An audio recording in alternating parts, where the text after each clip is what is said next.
Just when America has reached a breaking point with division, visionary influencer Danni Benson's "I'm Proud of You Sis Bro" movement taps into the pulse and heartbeat of a culture radically torn. But this loving mom's voice of reason and calm has received national recognition. How do you balance having your children and always traveling with the Yankee organization? When I became a dad, I said that I would always love like a mother. I feel like I have to try certain things or act a different way because I know some people or some kids. So join Danni Benson as she celebrates her special guests on her show and highlights their gifts and contributions to our world.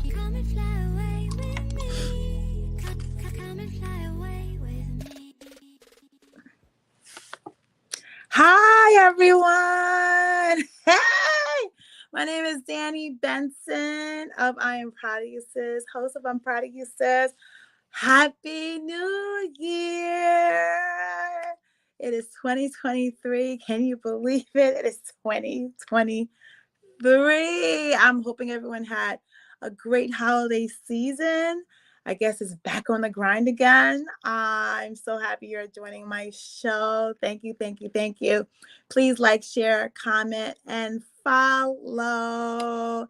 Well, today is very interesting day. So I had my girlfriend, Alethea Shapiro, come on because we love politics. We love talking about politics. So we want to talk today about George Santos.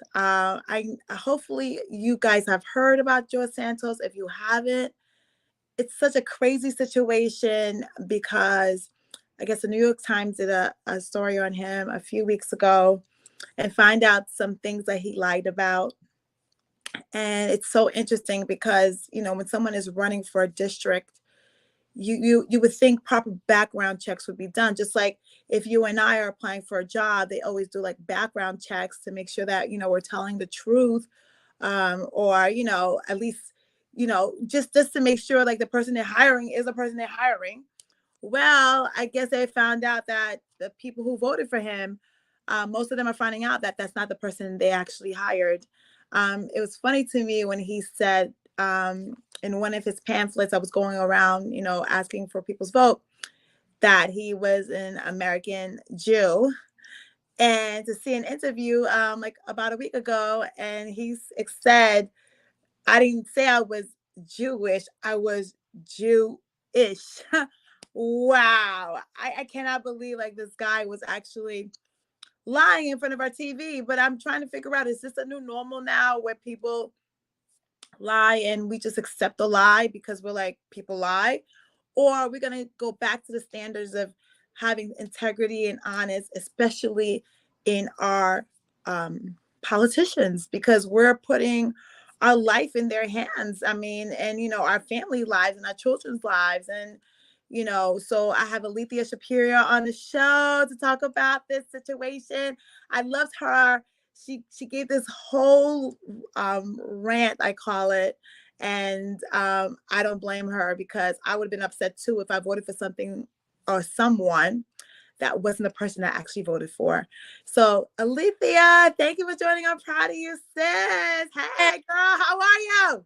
New Year. Happy New Year. How? Tell me, first of all, 2020 was done. Make me jealous because you were like, I'm so happy I'm not in New York no more. I saw the writing on the wall. I saw know you did, girl. Yep. So tell me, okay, so have you ever met George Santos at all? You know, I went to a debate back in 2020. I can't remember if he was there or not. So I guess he was not memorable. Because I'm just trying to figure out, where did this guy pop up from? He died in 2020, but you know, it was COVID, so we weren't really doing things in person. So no, I maybe I did it. I don't know. If I did it, it could have been at that debate, but honestly, I don't remember. So he was obviously not memorable. Okay, so I was going through Instagram and I saw your long message, basically almost blaming the Democrats for not even doing a thorough background check on this person. Yeah. And I feel like of course, the Democrats probably took that district for granted, thinking that, okay, New York it's a Democratic state. So, we don't need to throw our money over there because the Democrat's going to win anyway, which was wrong. That's why you never take any voting opportunity for granted, because if you don't go out and vote and you don't put the money in, there's a chance that you might lose. So here comes this New York Times story. And then I'm reading so tell me what you said, because this was so insane. Because it's, first of all, is that part of your district, your old district? Yeah. That's why you were upset, because you used to live there. Honestly, if I lived there right now, I don't even know what I would do with myself. It is so painful watching it from Florida. And I keep on thinking, out of 435 seats, I cannot believe this was in my old district. This story is so unbelievable. Something is so rotten in Denmark that I don't even know where to begin. None of it makes sense. It is so outrageous. You said before that he lied about some things. No, he lied about everything. Everything. He lied about where he went to prep school. He lied about where he went to college and if he went to college. He lied about working at banks. He lied about Holocaust surviving grandparents. He lied about being Jewish. He lied about his mother dying twice, one time in 9/11 and then another time, and I think she actually died in 2016. He lied about where he lives. He lied about being robbed 2 times in his apartment. He lied about a puppy charity that he ran. Today, or was it yesterday, he lied about being sworn in. I know. He said he was sworn in. And he can't be sworn in because Kevin McCarthy still doesn't have the 2018 votes to be nominated as a majority House Speaker. And the best part is that we don't even know if that's his real name. Today, they have a clip of him, hilarious, on Twitter, where they called his name, I think 5 or 6 times, Santos, and he didn't even respond. He didn't answer. And then finally he voted, but that's weird. Like, that's really weird on your first day when you're probably so nervous you'd be paying attention. Like, I don't know, like, is that not your last name so that it doesn't, like, it doesn't feel natural to respond to it? There's so many questions, and the story just keeps on getting deeper and deeper. I don't buy any of it. I don't buy anything that anybody's saying, and that's the Democrats as well. I don't buy what they're saying as well. By what do you mean by what the Democrats are saying about George Santos? Well, let's talk about the race. So George Santos was running was going against Zimmerman. Right. Did you know Zimmerman? I know who Robert Zimmerman is, yes. Robert Zimmerman runs a very successful PR firm. I'm sorry. There is no way that Robert Zimmerman could not get the Oppo research to stick in the media. I'm sorry. I don't buy it. I really don't. You're telling me that Robert Zimmerman does not have a host of news reporters on speed dial in a group chat that he couldn't throw this story to and get it to stick? I don't believe it. I'm sorry. Or at least News 12 Long Island. Nobody wanted to take the story. That doesn't make sense to me. That's the story the Democrats are running with it. That's the story the media is running with it, that the media is blaming the media, saying the media didn't pick up the story. I'm sorry, I don't buy it. I think there's something fishy going on. I don't know what it is. We will find out, but that's why I don't understand, how do they even trust him to even be part? I understand it because, the Republicans need his seat. Because, of the, what it's like such a close in the majority. Party of 4. Yeah. So they need a seat, but how, this guy could be a spy for all we know. Well, there's also the story that he accepted a large amount of donations 700. They still trying to understand, where did $700,000 of his own money he put it into the campaign? Like, where did it come from? Because you cost him at the top secret, documents of America.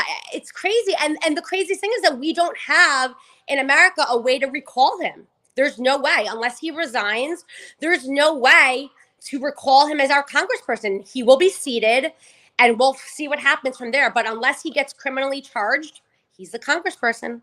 But you know what? Brazil actually was looking for him because he lied about not committing a crime. He said he's not a criminal. He says he's not a fraud. You know what's so crazy? I think people really start believing their lies, right? But Brazil has an account that he did check fraud. Mm-hmm. He admitted to the check fraud. I think he went with his mom or something like that, admitted to check fraud. But then when they went to find him, to prosecute him, he was nowhere to be found. So Brazil just said a couple of days ago that we finally found him. He's George, Santos. And we are going to file criminal charges because he never paid back what he admitted to doing, which was, I think, $700 of check fraud. Okay. You would think, you're running to be a politician, you would think you would square that off and say, okay, let me send Brazil a check real quick. Because, it might come back to haunt me. But that's how I feel like this man is so delusional. He didn't even dot his I's and cross his T's. It's so egregious that there has to be a missing puzzle piece, because it doesn't make sense to have this many lies. It doesn't make sense that the Republicans wouldn't have researched him, found out these lies, and ran him unless they didn't think he was going to win. It doesn't make sense how the Democrats dropped the ball. None of it makes sense. I mean, I'll never understand how people can commit crimes and not be scared, to get caught. I mean, this is on another level. This is unheard of. Unheard of, because this could have gave the Democrat side one more extra seat. Yep. And it's amazing because Brazil says that now they know where he is, and he's not resigning, which is crazy because most people would be so embarrassed that they would just resign. That came out of him today, sitting alone. Nobody's talking to him, walking alone in the hallways. The reporters are running after him. I mean, it is so embarrassing. For that reason alone, I would resign. I mean, like, who wants to be seen with him at this point? You don't want to be associated with him, but they'll gladly take his vote, though. Right. Yeah, exactly. They'll take his vote. But you know what? But you know who's hurt the most? The constituents. Because now they're afraid that they're not going to get anything done in their district because no one's going to want to work with him. Yep. That's number one. So they're not really going to get full representation. Yep. Yeah. I mean, also, I will tell you, though, I guess you get what you vote for. You know what? The voters, the constituents should have also maybe paid a little bit more attention. The New York election season, it was very weird. It was broken up into June and August. It was a weird week to do it in August. A lot of people were on vacation. I don't know. I don't even know. I don't know. Everyone knows everyone goes on vacation in August. If you're going to do this, do it like right before the kids get out of school, which is the end of June. Because everyone is still like there. Right. Once July hits, everyone is like spread out. Like, Yep. Why would they do it in August? Like, I don't know. Well, the reason is because they had to figure out the redistricting with the Congress, so it took some time in the courts. But my point is that, all right, well, you know what, voters, I'm sorry, that's who you elected. I mean, it is pretty crazy because last election, Swazi won, I think, by 12 points. So Santos, I think, won by, 16 points. I mean, the difference really flipped. You want to know why? Because Lee Zeldin, who was also a congressman, was running against Kathy Hochul. Right. And, I'm in Long Island, and Long Island was voted, it was red. Because I guess part of it has to do with, with the crime. Mm-hmm. Another part has to do with, the mask mandate. Yep. Another part has to do with, the crazy, to me, high taxes. Yep. So I think a lot of people voted red for their personal reasons or what was best for their family. Yep. But I don't think that people expected I don't think everyone expected it to be red like that though, because we lost so many seats in New York. Well, and New York usually is blue. Trending in that direction though. Last year, all the seats in Nassau went red. 2020, I don't know, maybe it was because Trump was on the ballot, but I'll tell you the truth. Honestly, I moved from Long Island last year. I never got the sense that it ever felt overwhelmingly blue. I never felt so supported as an activist there. There's a few million people on Long Island. It's always the same, 20, 30, 40 people doing everything. So I'm not surprised. I actually am not surprised. And that's what really bothered me after the election, when everybody was clutching their pearls in New York and making fun of Florida, where I live. Hold on one second. New York just lost the House for America. And I think it's very rich that we lost the House because of Long Island. 2 seats flipped in Long Island, and then another seat flipped in Westchester, and another seat flipped somewhere, I guess, in upstate New York. So, you know what? New York, in my opinion, is not as red as we're making it seem. Yes, New York City is very, very blue, but I'm getting the sense that New York actually, I think New York is turning red. It is. I really is New York City is basically blue. The 5 boroughs except Staten Island. Yep. Staten Island is red. And then you get the pockets of the urban cities like Albany and Buffalo. Yep. Because even when you look at the map, it's like you'll see like the small pockets of blue, and then the rest of New York State is red. I was like, oh, you guys are making fun of Florida, but no offense, your New York map is looking a little bit like Florida, where it's all red except for 3 blue dots. So slow your roll there, making fun of Florida. At least I know the enemy that I'm working with here. You New Yorkers need to get it together. But let me tell you what's going on. I think a lot of the people who are in the red, I feel like, are union workers. I think that's why they're still there. Because union workers, you get your pension, right? Because, that's the only thing that's weird about, like, when I see all this red. But I'm like, if you guys are union workers and you kind of like blue, yeah, you want your pension. You want to retire at 20 or 25. You want your pension. But those are blue things, right? Yeah. But then everything else, you want red. Yeah. Well, also, New York 3 is a very interesting district. It is the 6th wealthiest district in America. Oh, yeah, because that's Roslyn. Yep. That's Great Neck. That's Manhasset. Island. Yeah. What do they call it? They call it the Golden Coast. So, there are definitely a lot of white collar and 1%ers there who, at the first, signal of crime or whatever, they're freaking out, and, they're blue to a certain extent. But then, once it starts affecting their wallets, or, or they see a rise in crime. The other thing is that makes me think, which is so weird, is that I think of the district as probably being one of the best educated districts in America. It's a very upscale area. A lot of the part of the district is, but it's like, then it makes me wonder what's an educated voter now? Because to me, it seems like the district dropped the ball. It seems like the district was, a very privileged district that honestly didn't really care about paying attention to the vote and electing the right candidate. Because if they did, they would have elected Melanie Dorigo, who was running in the Democrat primary. So I'm very, very salty about this whole thing. I don't understand what's going on in the district. I'm glad. Look, I'm making it simple for you. I think it was just all about the color. If you were a Republican, you just went across Republican, because when you go to the voting booth, you just going R. If you're a blue person, you're just going blue, blue, blue, blue, blue. By the way, Roslyn, which is one of the most bluest parts of the district, which usually votes about 66-70% blue. I was told there was tons of Zeldin signs there. So I don't know what's going on, but Zeldin definitely had a huge impact.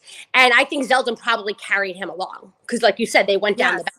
They went across the ballot. And then even with Hochul, she didn't even debate Zeldin. She didn't? No. Crazy. Oh, maybe there was like one debate or something like that, but you wouldn't think there would have been more, because this was like a huge race. candidate, you know? She was just like, eh. She's eh. Yeah. You would think in New York you could find the most amazing candidates, but I'll tell you, you know, the more I learn about New York politics, the more corrupt I've learned that it is.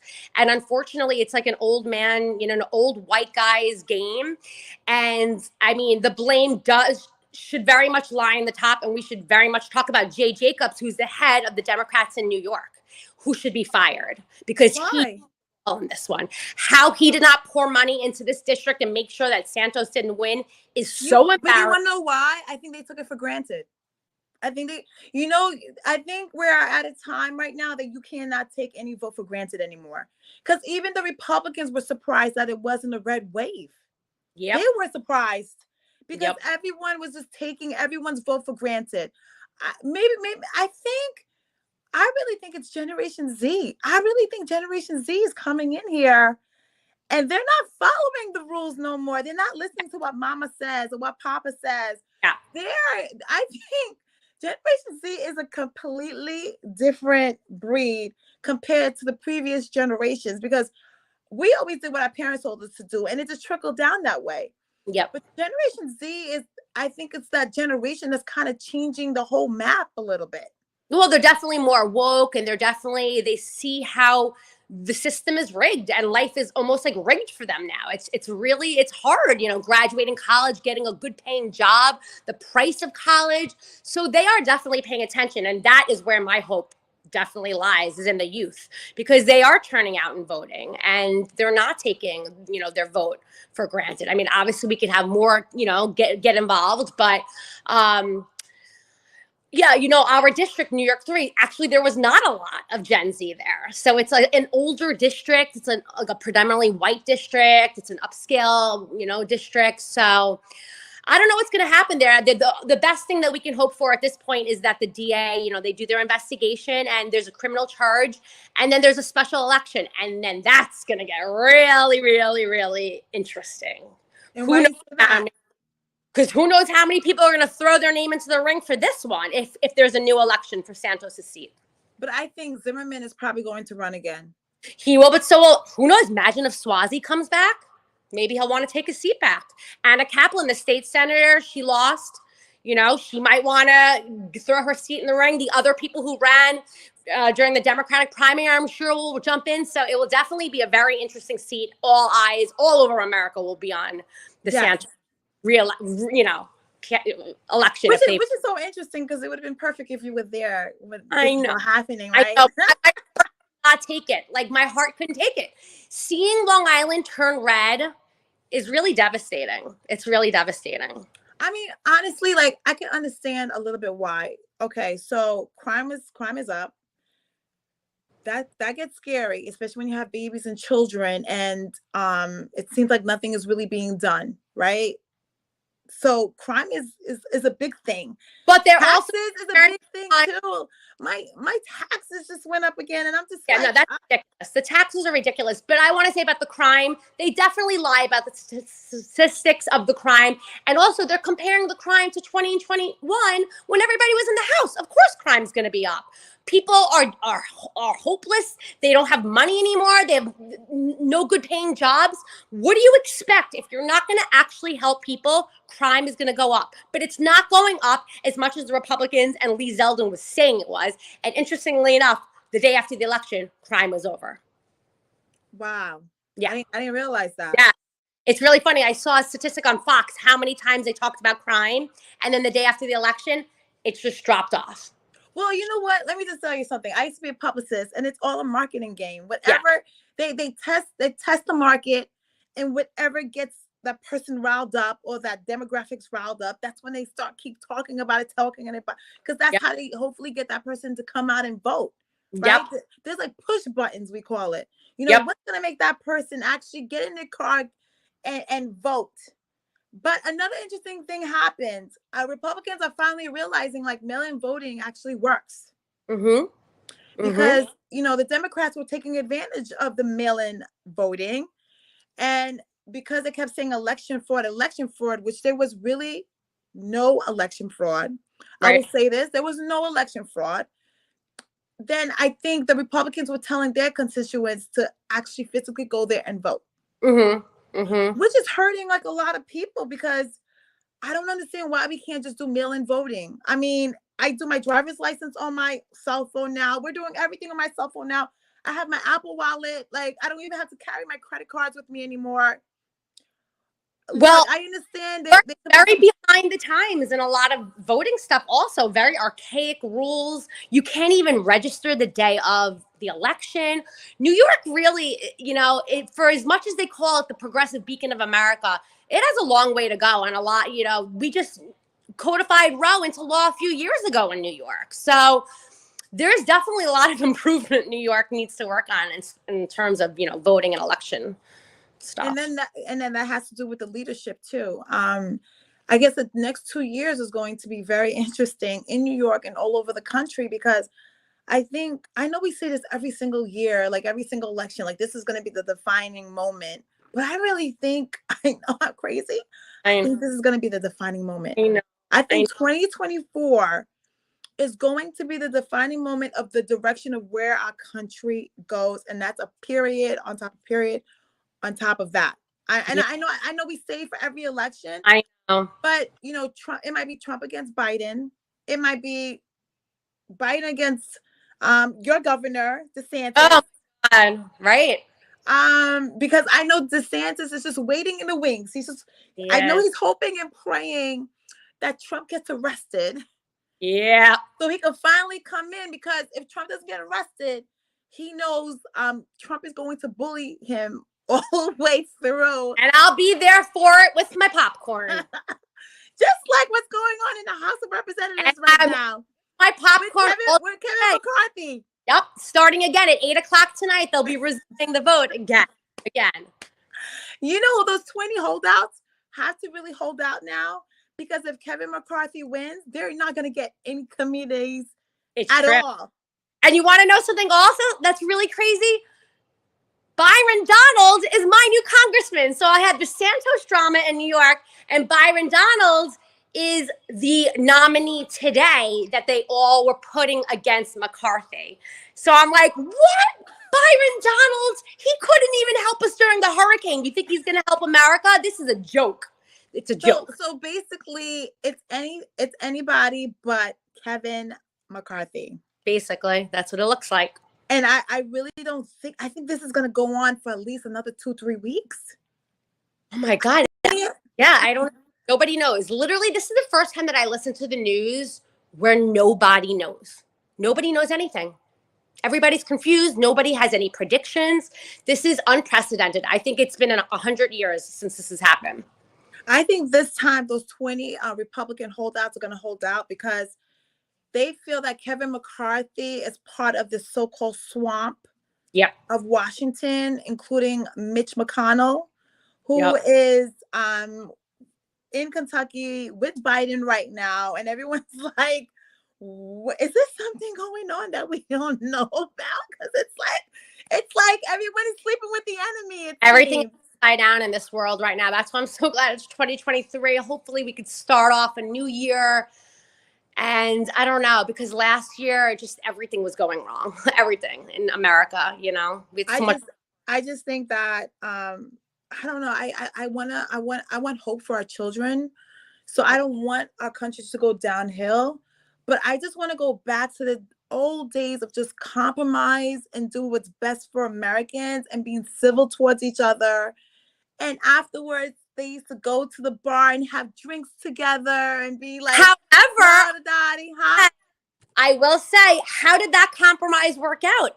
I guess it didn't, because look where we are today. So it's my opinion that we should not be compromising. We need to burn it all down and start all over again with no more liars and no more politicians that don't care about the people. And you know what it is? And that starts with term limits. Yeah. So the next time we will talk about this. So everyone who's watching right now, thank you so much. We are going to, this is for the Optimum people. Thank you for joining us. And now for the live people, we're still going to continue the conversation. So just hold on a bit, okay? Thank you.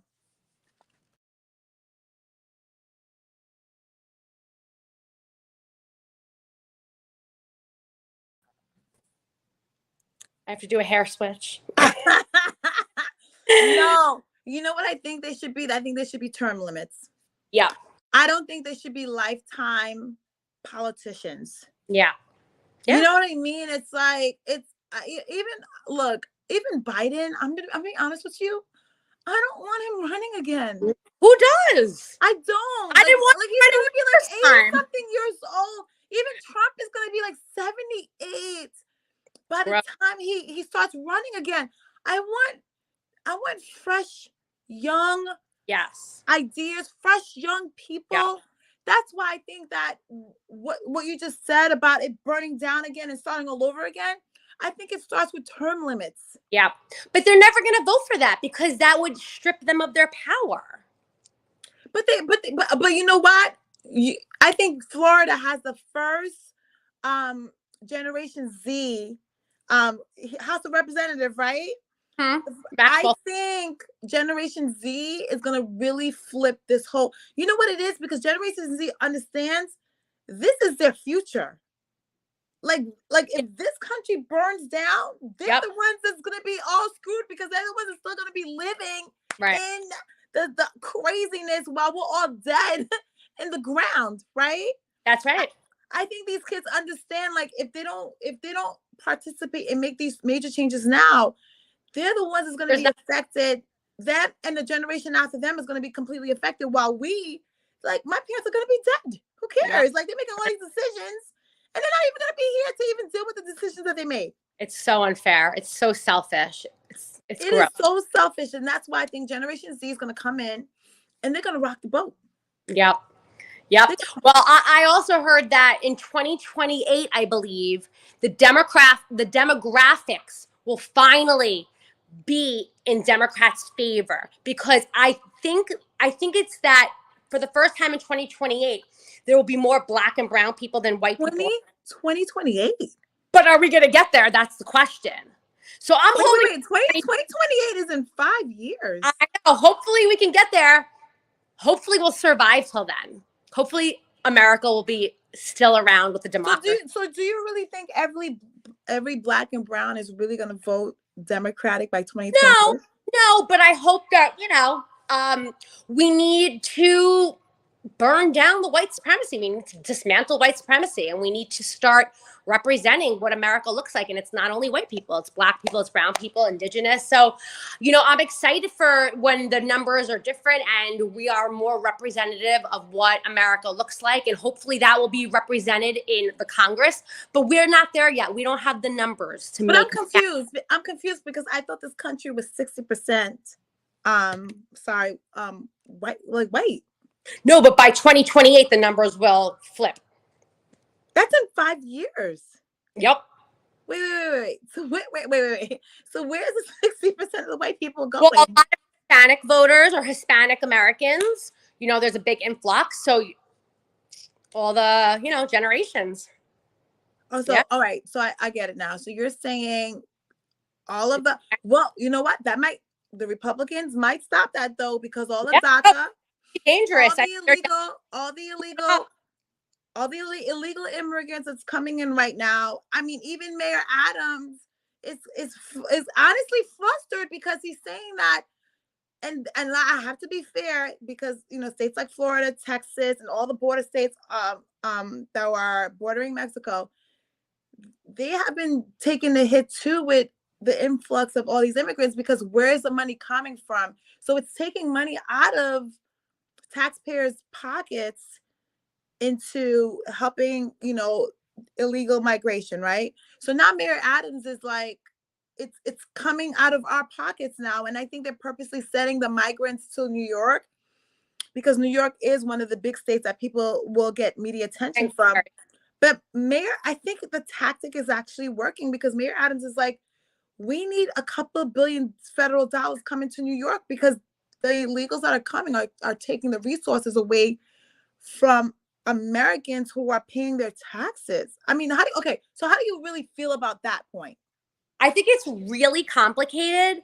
I think that, the Democrats and the Republicans actually love this issue. Like, it's a wedge issue. They can both, stir up their bases with this issue. if they wanted to solve it, they would have solved it. They don't care to solve it. And with that said, I will say that America is not this innocent country. We are going into other countries, destabilizing their, their economies and their countries. And so we have to also, I think we need to really pull back and figure out how are we affecting these countries in ways that are causing people to want to leave their countries? How can we help those people stay in their country? Can we invest in those countries? I don't know what the answer is, but it's not only at the border. It's we got to work really back to the root of the problem. And we want people to be able to stay in their countries. How is that done? I don't know, but that's where we really need to figure out the problem, because nobody wants to leave their countries. Nobody wants to cross the border. It is so dangerous. Nobody wants to do that. So then how do you feel about people say about human trafficking, fentanyl? There's 300 people a day dying of a fentanyl overdose. What about human trafficking of the kids? I mean, I had a contractor who told me, how they're coming in is they're coming into these big trucks all inside, and they're paying these coyotes, I guess, the drivers, to sneak them into America. But there's people dying that they're not reporting. There's kids being raped. So that there is a negative side. I understand, they're coming here for the American dream. Yeah. But not everyone who's coming across the border are good, good people also. Are you not afraid of other people coming in besides the people who are leaving for asylum reasons?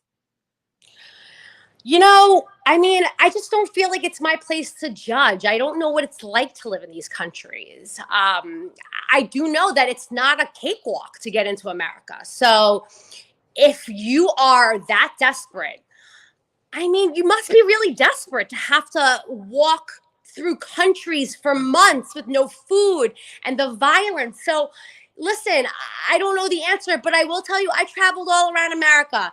We have a lot of land. We have a lot of desolate areas. We have a lot of people who can help out and get jobs here. I feel like we could figure it out, but we got to do something. I went to the border. I saw what it was like. I crossed. I went to Juarez. I volunteered at a shelter. It's devastating. It is heartbreaking when you see these people there. Because they're all in camps right now. And they're for the it's for the COVID restrictions to come down. Yep. But that's not happening right now, right? Yep. Because the Supreme Court got involved and put a stay on it. So I think this is going to be the year where immigration is finally going to be dealt with. I hope so. I mean, I haven't seen Biden do anything. So it's you would think that Mayor Adams could get Biden to do something. So it's just... Okay, so explain. I need to understand this. Why aren't the Democrats doing anything about it? I'm just kind of confused. I'm kind of confused too. You know what? I am like a conspiracy.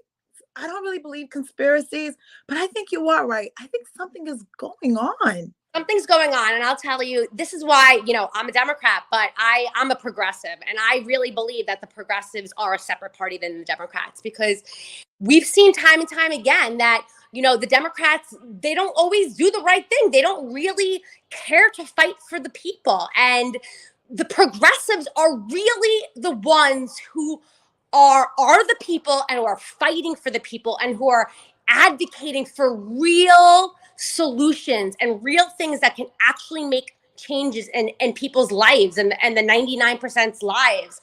And, Democrats, they vote great on abortion and LGBT issues, but they're not burning it down. They're not going big and going home. Biden promised a lot of things. Yes, he got a lot done, but he could get a lot more done with that pen that he has not used. So I don't understand the strategy here. You got everyone to vote in 2020. People came out in a pandemic and risked their lives to vote and elect Biden. If we don't get more done in 2024, forget it. They're not going to come out and vote. So it does not make sense to me how they are not doing everything in their power to help the most amount of people as possible in America. I don't get the strategy. It's a losing strategy. Well, so who would you want to run besides Biden? Are you going to say Bernie? Listen, if Bernie, is Bernie like old? You know who I like? I like what's it the minority house speaker Jeffrey Hawkins is Hakeem. Hakeem Yes. Jeffries. Honestly, I don't really know too much about him, even I though don't, but he is like, well, I'm just like, wow. Yeah, I don't know enough about him. I did hear someone say yesterday that like you would expect him to be more progressive than he is because he's a New York City congressman and he's not. So that a little bit like makes me like that's weird. But I mean, centrist candidates do not inspire people to get out and vote. They don't. But Alethea, you have to understand, like you got to kind of have a centrist moderate to get the other side to vote for you and the independents too. I don't Look, think if you're gonna go really like progressive, then it has to be like a 50 state, like a 50 state thing going on. It can't just be one state. Because once you go to DC, you're gonna have the moderates, and then you're gonna have the progressive, or you're gonna have the Tea Party or the Magnas versus the moderate Republicans. It's just look what's going on in the House of Representatives right now. It's just too much mixy. When it's too much mixy, it's hard to get anything done. but we're mixing a lot of the same. Maybe that's why. It's a lot of and that's why I think term candidates, people don't care. Like they just don't. We elected a lot of progressives this time around. Progressives at least have bold ideas that inspire people. I mean, doing more moderates, it's the same. We've been doing that for how many years? 100 years. You're right. And now it's not working. And I will tell you that there's definitely some overlap between MAGAs and Bernies. It's this mentality where you feel like the system is rigged, that nobody's really fighting for you, politicians are liars, there's a lot of corruption. So I do think that progressives can win over some red voters if the red voters will listen, will open their ears and not be poisoned by Fox News. Because if they actually listen to progressive agendas, it really helps them as well. Yes. But thank you. I can't wait for you to come next month. This was such a great conversation. Hopefully by next month we'll have a lot. We'll have a majority House Speaker. I don't know who it's going to be, but hey, so much can happen. Republicans, you never know. Who knows? You never know. But I can't wait for us to come next month to talk about this conversation, because I cannot wait to what's going to be, because now it's going to open all this other stuff about they're going to get us, Democrats back. So instead of trying to improve the country, we're going to still do all this stuff that we always do. But why the next 2 years? Yeah. Oh my God. But thank you to Alethea Shapiro for joining. I'm proud of you, sis. Host Danni Benson, thank you for joining us, and see you next week. Bye, everybody. Thank you. Happy New Year.